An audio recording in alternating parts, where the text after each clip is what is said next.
All right, guys, 2023 FXR Spring Creek Pro National in Millville, Minnesota, 250 class. Let's chat about it. First moto, loved it, was on the edge of my seat. Joe Shimoda pulled the whole shot. Something about that guy, I like him. I find myself rooting for him. And man, it looked like he had it. And then Hunter reeled him in, and they had a heck of a battle. I say this every week, but the way the drone shows you those shots, and like you can see those lines, and if you're familiar with dirt biking like we all are, you can just, you know how they flow, and it's so fun to watch. So I was a little heartbroken when Lawrence passed Shimoda with like 2 laps to go to take the Moto1 win.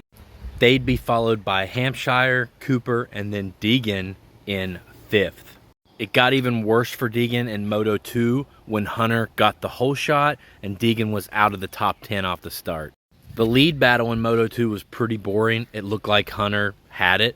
And then I looked down away from the TV for a second and I look up and he's crashed and it's Justin Cooper into the lead. Hunter Lawrence would hang on for 2nd place in that moto, giving him 1-2 scores, and he wins the overall yet again.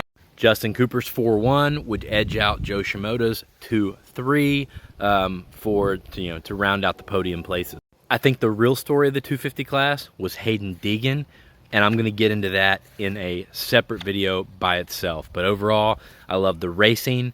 I really like this track because when they're climbing the hill up to the top of Mount Martin and there's those triples, you can really see the 250 struggle. And I think it was the 2nd triple. These guys were just casing it half the day. It was nuts, to take impacts like that all day. But it was super noticeable, the difference between the 450s and the 250s up that hill. And even the difference in some of the different brands and some of the different teams of 250s trying to pull up that hill.